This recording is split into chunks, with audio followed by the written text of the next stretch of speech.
Well, hello everyone. It's good to see everybody today and for our first Connecting Cultures live stream, and just really excited to have Annie here with me. I'll let her tell herself more about herself here in a little bit because I don't want to make a mess of her name and other things. And so I'm just excited. She was willing to volunteer to kick us off, and we've never actually met. We live in the same subdivision here in Indianapolis suburb, and so just really exciting. We have a lot of diversity in our subdivision and from around the world, really, which is to me just an exciting thing to be able to engage other cultures. And so really what this is about and what I am when we wanting to start this is really just to help us get to know other cultures, know our differences, but really to appreciate each other's uniqueness, because each culture brings a unique component to the table that just has so much to offer that I really enjoy learning about. And so some of this is just learning about things that we don't know because we've never experienced it before. So I'm just going to let you tell us your actual full name for us. Okay, of course. Hi, good night. My full name is Anidia Rios Balandrano. So, two last names. I am from Mexico, from Monterey City, and I just turned 40 this summer. Yes. You didn't have to share that if you didn't want to. Well, I mean, maybe some people can relate. Maybe we're on the same age bracket. And That's funny. So now, where in Mexico is where you're originally from? Okay, so, well, I was born in a city called Tampico. That's in the Gulf of Mexico. It's right there on the beach. And then when I was a little bit older, my parents moved to Monterey City. Now, Monterey City is one of the largest cities in Mexico, around 5 million people, and wow. Very high-tech, very industrial part of the country. It's 2 hours from the border with Texas. Okay, so not too far then, really. Yes, and well, I mean, we do have family too in the Texas Valley. So since I was a very young age, we would travel to Texas, spend summers there.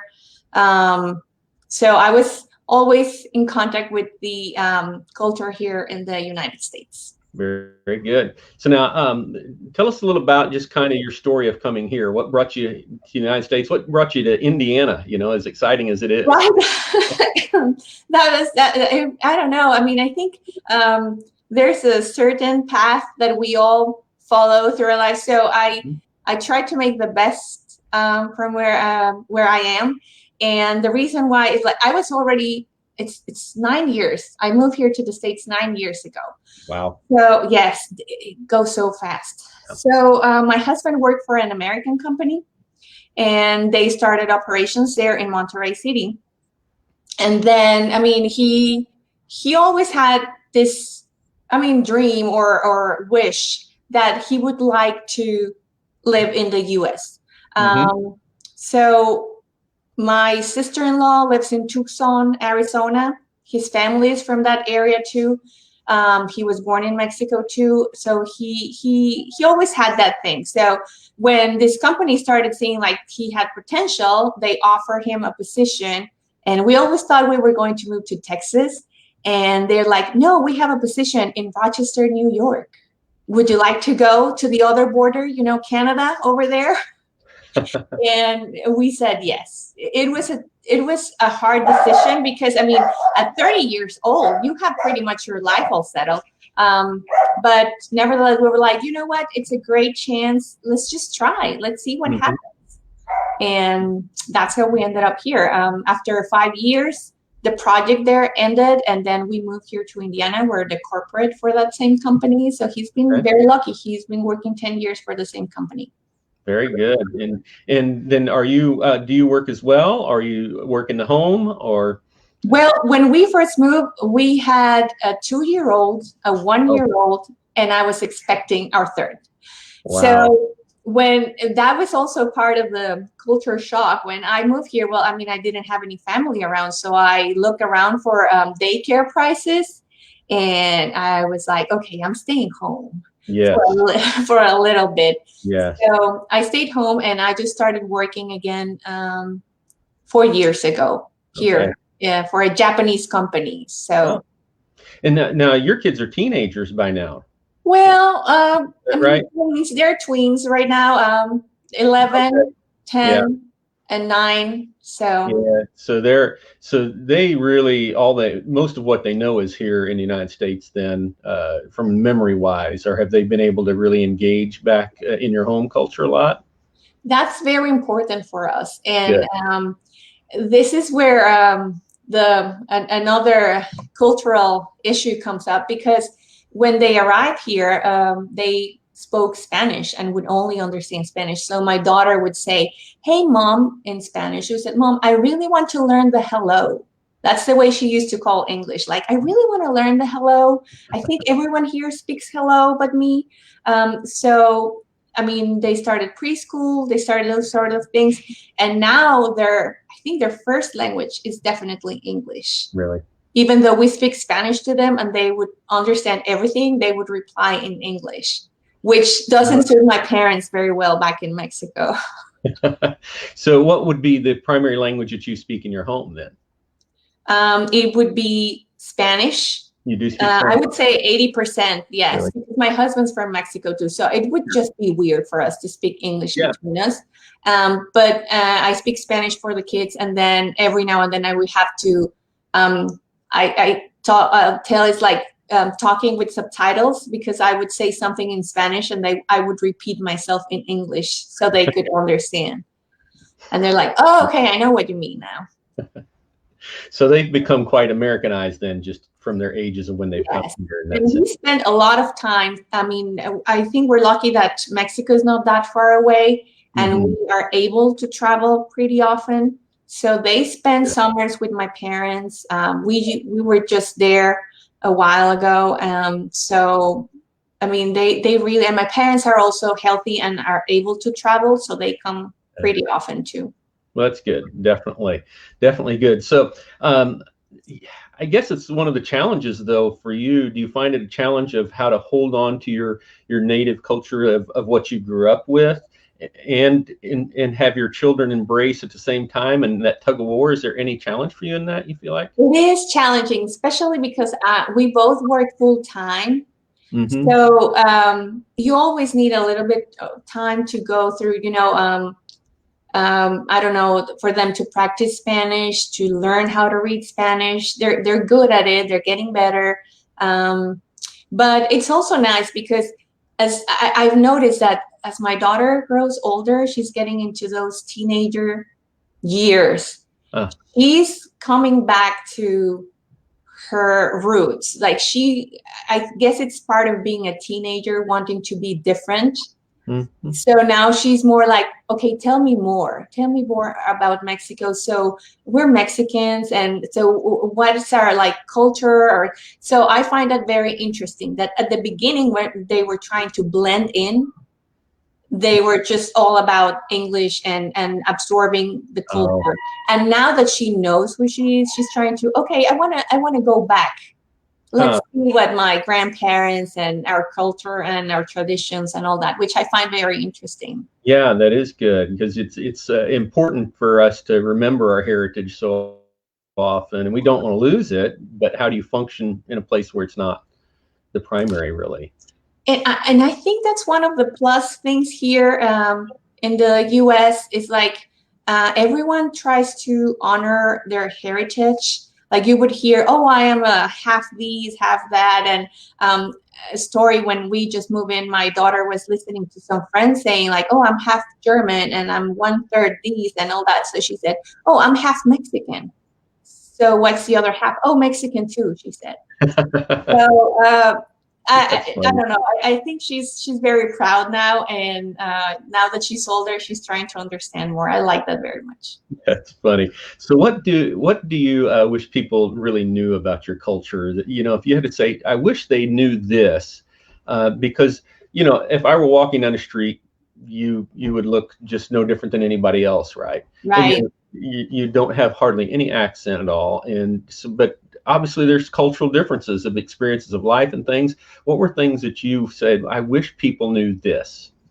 I wish people knew that when I first moved here, I thought, oh, this is going to be so easy. There's no difference. I mean, I've been traveling to the US. We've been consuming all these Hollywood movies, and we know everything about the US. I mean, Mexico and US being neighbors and all that, and depending on each other for the economy and all that. And then I moved here and it was like, no, I need to understand how things go here, because one thing is what you watch on TV, and then the everyday thing would be very different. I like very much that everyone's very punctual, which is it's not something that you would see in Mexico. I like that I had this image that Americans are not really into family, which is a lie. Like, oh no, they're very cold. They're not, they really don't work their family relationships. And I am just so happy that that's not true, because especially here where we live in this Indiana and Indianapolis, like family is one of the top values here. So that could not be further from what I heard before. Like, I really like that. Yeah. Well, and if your perception of American culture was TV, then can't imagine how it could be different, right? Yeah, exactly. I mean, you might know someone before, but it's just the everyday. It's easier. I wish people knew what I have a hard time is like Latin American countries. We use two family names. So that's why we have such long names. It's not that we're trying to be dramatic. It's just like that's the way it is. We have two family names. And that we really enjoy when people ask about not only the food, but traditions. I put like on the Day of the Dead here, I put a little like remembrance from my grandparents that passed away. And, it's something like that. And I could see some of the kids of the neighborhood were like, whoa, what's that? And I didn't mean to scare them or anything. It's just one of the traditions that in no way contradicts our Catholic upbringing. But they were a little bit shocked, like, oh my God, I hope they don't go telling their parents that I have like skulls and stuff here, because that would be mortifying. Sure. And we have Halloween, we wouldn't think anything of it, but it's a totally different tradition. That very different meaning to it. Yeah. And so are there a lot of holidays that you see that things that maybe you would celebrate, or even when you do celebrate them, they're very different than how you've experienced here or been exposed to here? Well, I mean, thankfully there's not a lot of difference between the dates. We have Mother's Day, we have Christmas, which is a huge celebration. We might have like piñatas and stuff like that, also part of the celebration. But they're all very similar. And I have to tell you now, my favorite one is Thanksgiving, which we usually don't do back in Mexico, but I just love the fact like one day to be thankful. I love that idea. It's one of my favorite new holidays. Yeah, that's neat. And we take it for granted usually in America. Right. It's just kind of, we've had it for so long, and most of our networks, we don't even think about being thankful so often. So we kind of miss those things that others notice and appreciate, I guess, about our own culture, So now, what are some of the challenges that you found? Just your family functions probably a little different, just from a culture standpoint, perhaps, than the traditional. Are there any areas that you can say, yeah, this is different than what I remember seeing or I've seen in other American families, the way we might function? Is there anything that you've noticed in that area? Yes, I see that here. Individuality, I think I said that correctly. It's one of the core values. Like you would respect someone by the way, whatever they choose. And growing up as a kid in Mexico, we really don't have that. It's more like what your parents tell you, end of story, and that's it. So I now that my kids are growing and they're starting to ask me, but why? And I'm like, well, because that's the way it is. And they're like, well, not really, because so and so, And so we have a little bit more of, some things are maybe not as strict, but I found that some of my perceptions have been challenged. The way that I think someone should dress or do, or as a kid, that has changed. Also, I know that one of the reasons for this type of talks is like we're talking about racism and, just getting to know each other. I don't have a story. I think I'm very lucky that I don't, but that doesn't mean that I don't notice that it's easy when you go from your country to another one to see and question how things work. And I think everyone would benefit if we ask our neighbors, hey, how are you? Like, are you doing okay? Is this okay for you? So I really want to thank you for this opportunity. No, I'm glad to do it, because it's one of those, and I learned many years ago, I guess, some of my interest in culture developed working overseas, when I found myself very frustrated for a few weeks after when I first got into Italy. And it finally dawned on me that, here are thousands of year old traditions and functions of their culture, the way they operate. And it finally dawned on me that the culture wasn't wrong, it was just different. One wasn't better than the other, it was just different than the other. And that's okay.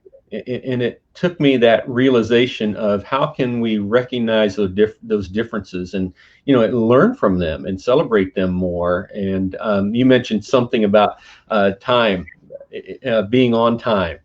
Right. In America, we are probably the most on-time country I've encountered. Yes. We're very uptight about it. When we're doing something, we're tapping our watch, looking at when that time is getting close. But we tend to be a high stress culture as well in time and things. So, those are just nuanced differences. And we might get offended by somebody being late. How would that be viewed in your experience from just being raised in Mexico? Oh, time is just a suggestion. Like, we'll be there between 8 and 10. Whatever happens, we might not show up, but we'll try. And it's funny because now I go back home and I get frustrated by the things that I used to do. Like, I would find but why do we have to, there's so many steps to get to the same result. Like, we'll just do this and cut it to the chase. And my mom's like, no. We have to do the things that we do all the time. And that's frustrating because it's funny. Now I am more used to the efficiency here of being on time, on short, paperwork. You don't need to do all these. And going back to Mexico is just, the bureaucracy is never ending. And you get used to the new way of life. There are things that also, I noticed that can improve, but overall, I think we've been adapting pretty well. And it's also, I don't think there's there's a lot of Mexican communities here too, which is also helpful. So you really don't miss that much. It's not like you're moving from another continent. I can't imagine how that would be. But yes. Yeah. When you came here, did you have more experiences where there was that cultural collide for you, where people had different expectations because of what you were used to operating as versus what they would do here? I guess so. I have to be honest that it might sound very dramatic, but when I first moved here, I figure if maybe they have never met a Mexican before. So I was feeling very pressured, like, what if I am the only Mexican? If that's it, then I want to make a good impression because, maybe I'm the only one they will see in a year or something like that, especially when you move to a small town or small city or a suburb. But I was feeling very pressured, like, I have to be the best I can because if I'm the only person, the only Mexican here, I better show them what a good Mexican is, or at least I try. Yeah, is that feeling that pressure to show that? I did, and also, I mean, we are lucky now that we got here with all the support from the company. We had all our paperwork. We came here, you know, without any pressure of having to leave, or all the immigration process was very smooth. And I mean, I know not everyone is as lucky, or they're running from some other situations. And I won't lie, we had a good life back there, but violence was also a factor that said, okay, maybe we need a break. Let's take this opportunity, and then we reassess if we want to go back. And that was also part of the reason why we moved here. And that is a challenge of, I think very often we don't understand the experiences or the challenges that are in other countries for other people that might bring them here. And you mentioned something about feeling like, you know, coming and thinking I might be the only Mexican here. And is that coming here? I'm just curious. Was there a component that for you, for a time at least, where there was you had some loneliness challenges that went along with that? Yes, I came here pregnant with 2 under 2.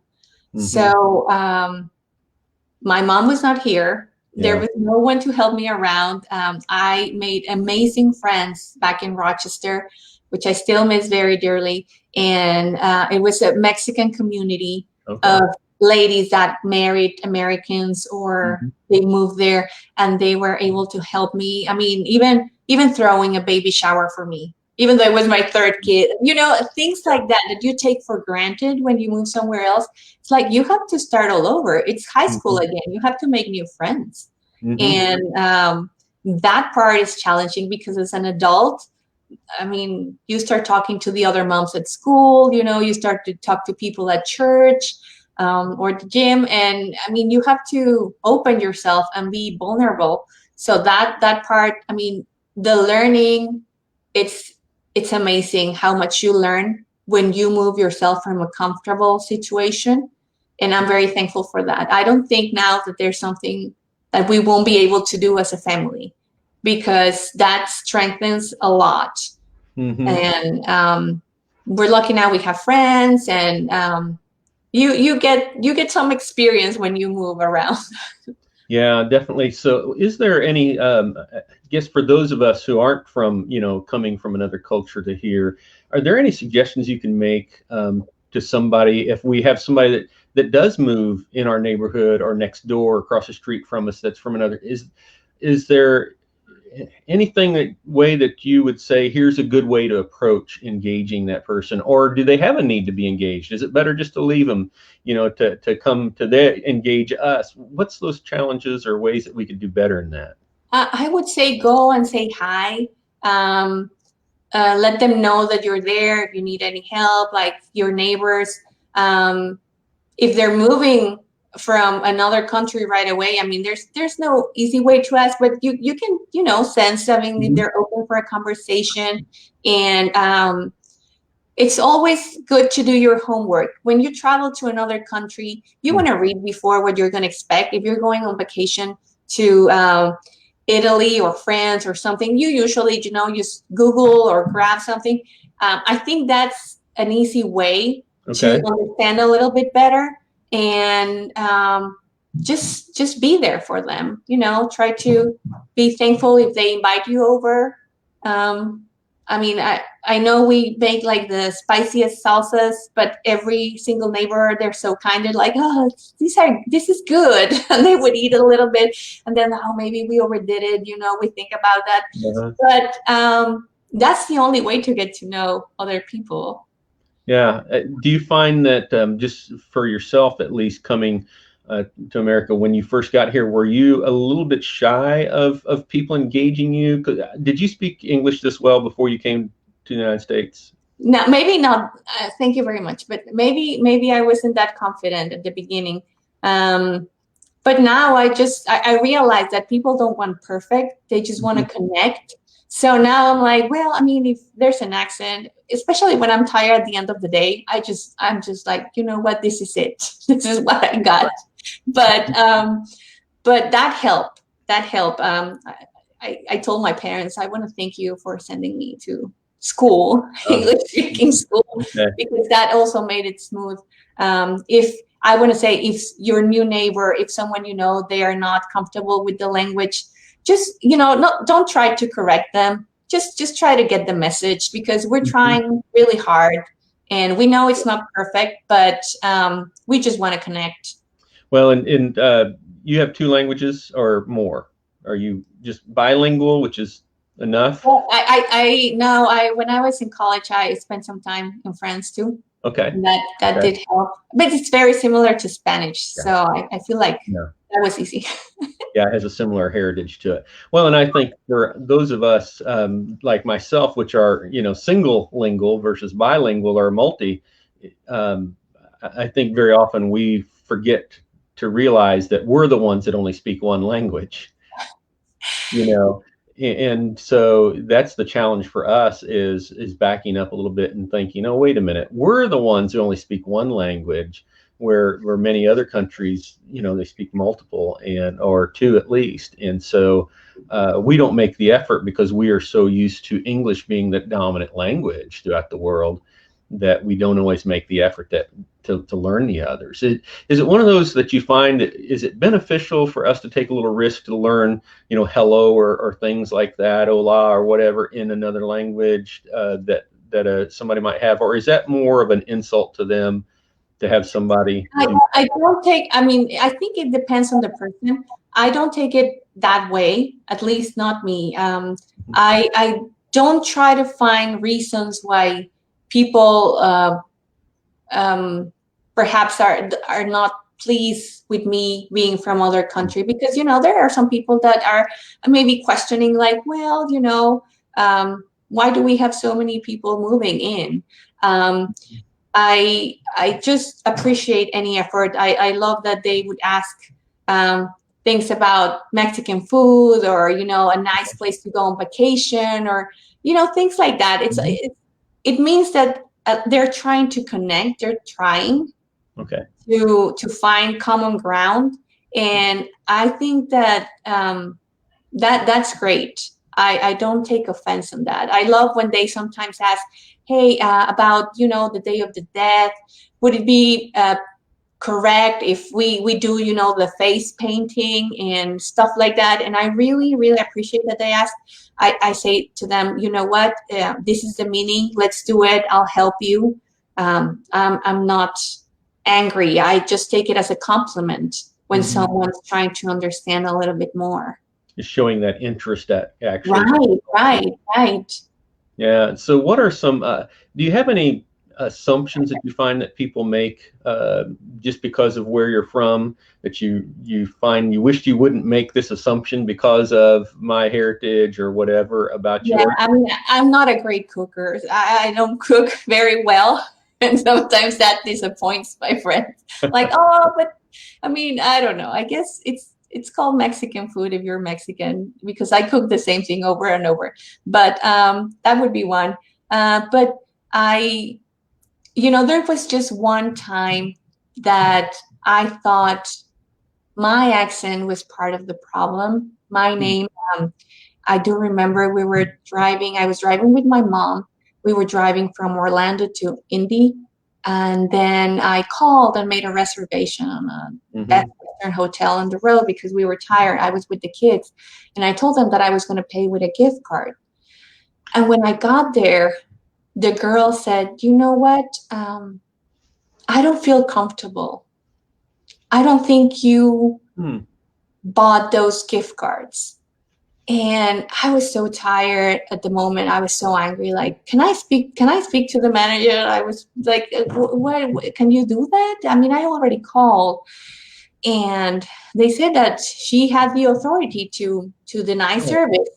And so we just drove to another one and slept there. But that was playing on my mind over and over, saying, what did I do wrong? Like, was it my clothes? Did I look? But then, I mean, other people arrived there, and they got service even without a reservation. So my mind, went there, went to the, maybe she heard me talking and she didn't like, or she has these assumptions. Well, I would never know. I don't know the answer to that. I wish I hadn't thought that, but it crossed my mind. So that's been my only maybe experience that I would say was, like maybe that played a part. Mm-hmm. My culture played a part on that. I have never had been into other situation like that. It was only that time. It was a young girl. So what I learned is like, we might think that we don't have this assumptions, but then the time comes and we feel threatened, and it just goes by default. We have these beliefs about what certain people look like, how they behave, or what they do, and that's hurtful because it's not always the case. You mean it's easy to assume wrong? Right. I think that maybe if we don't expose ourselves to other cultures, those type of things happen. Mm-hmm. We have assumptions and we don't know any better. So that's why the pressure on, well, maybe I'm the only Mexican these people would meet.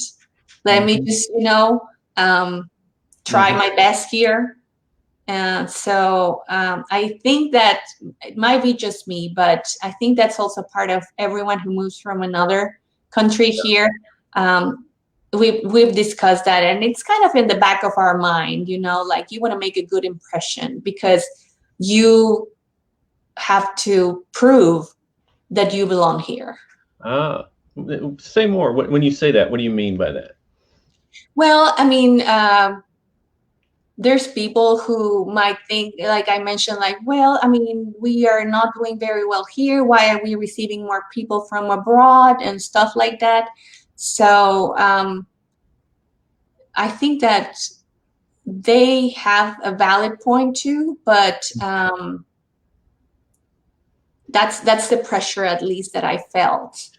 So you mean some of that, is that because do you feel like maybe some stereotypes about people that are from Mexico in general? So therefore you feel a pressure to validate that you're here with reason, or that right, exactly that way. And it's not on my mind all the time. As time goes by, it's just,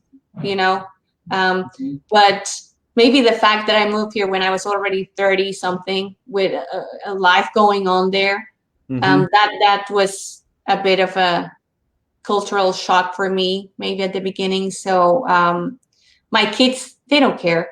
Like they have been here their whole life, so they don't feel like they need to prove anything at all. Okay.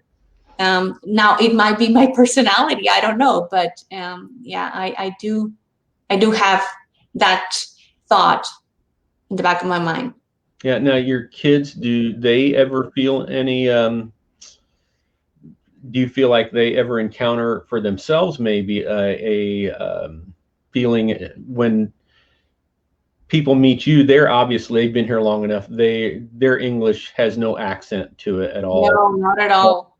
And many people may not even recognize, just unless they've asked, that they're from Mexico originally. Do you feel like there's a fear of them finding that out? Or you said your oldest one sounds like she's getting back to her heritage.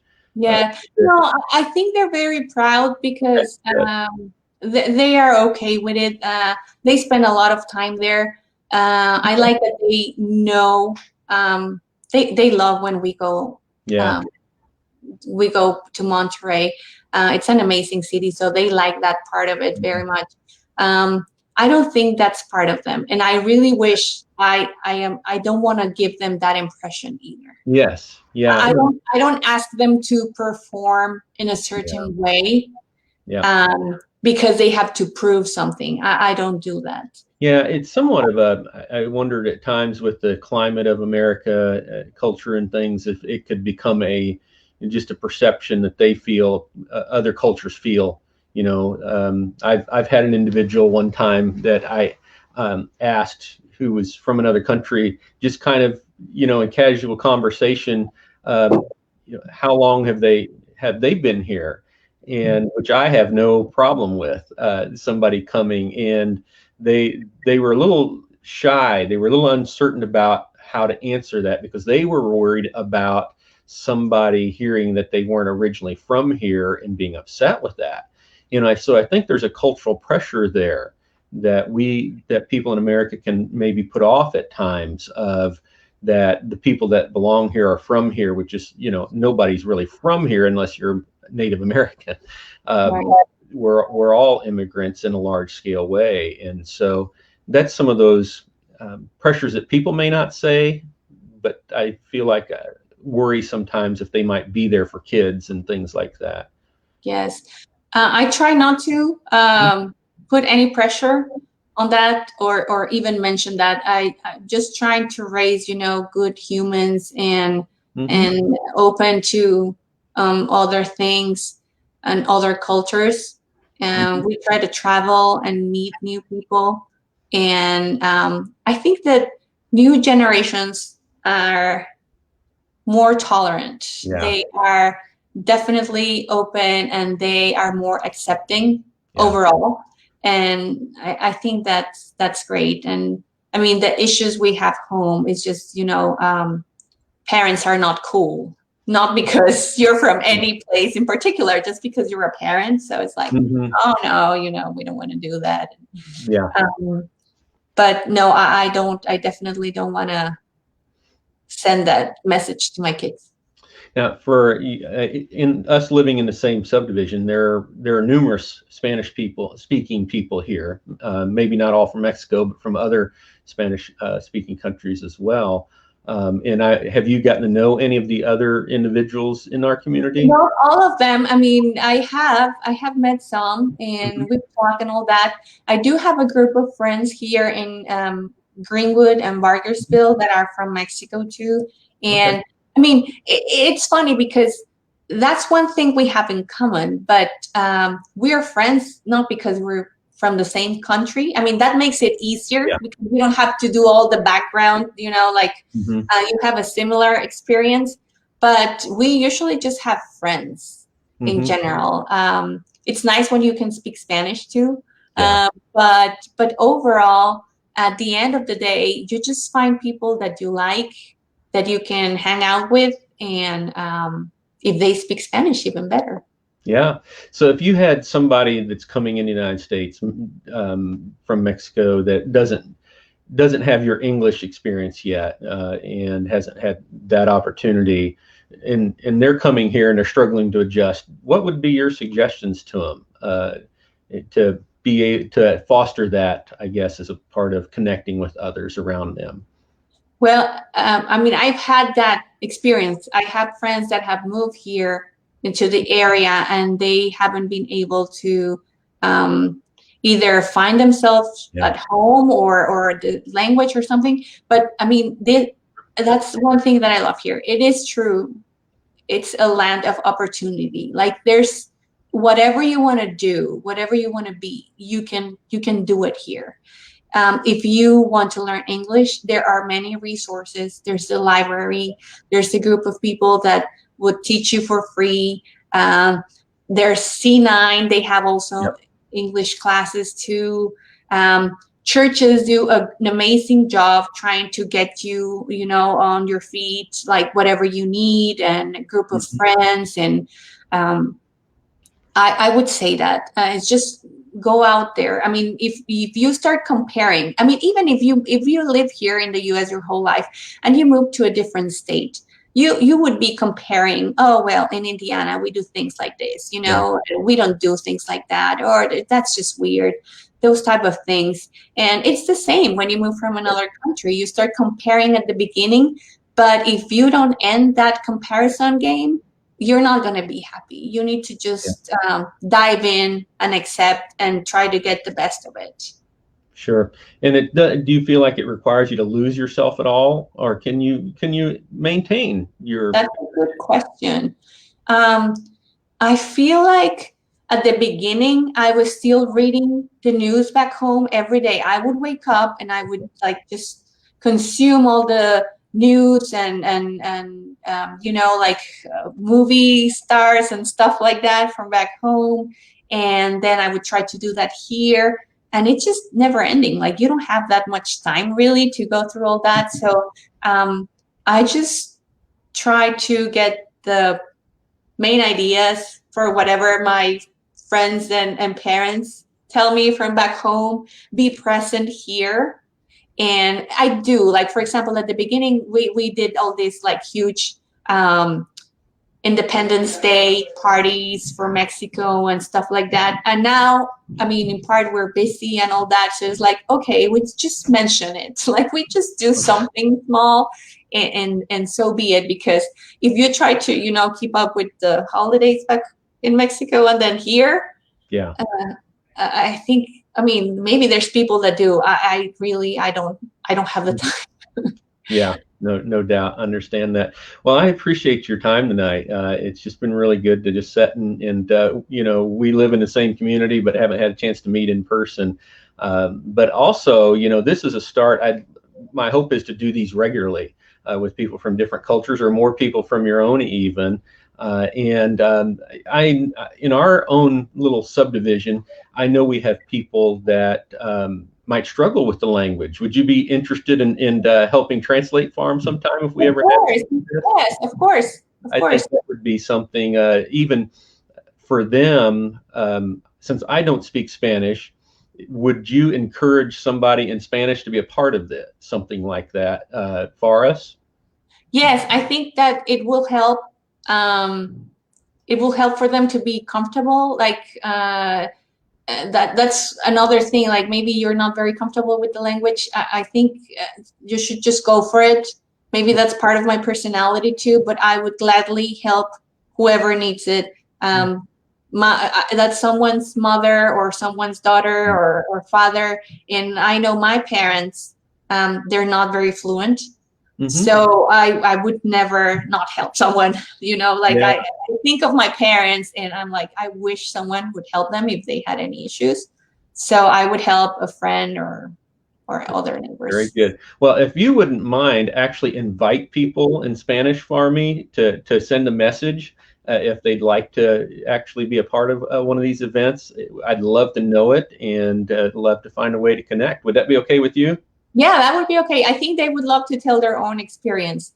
This is just one story, but I have a friend who has older kids already in college. I have other friend that she married someone from the Netherlands, and she had her kids here. You know, there's just so many stories. Very much. Well, I appreciate your time. And thank you for the chance. Well, I'm glad to, and look forward to perhaps meeting in person sometime in the subdivision if we ever get a chance. Yes. And hopefully, if we have a chance to again, if your husband's ever open to being on something, he might have a different story in his own self. So. Oh yeah, of course. He probably say, "Well, you know, did that happen?" Yeah, and hopefully my wife will be able to join me in these coming up. So, thank you for your time. I look forward to talking again, and just we'll save this and share it so it can be rebroadcast or shared on Facebook too. So have a great evening, Annie, and we'll look forward to seeing you again. Thank you, Eric. Thank you. Bye-bye. Bye.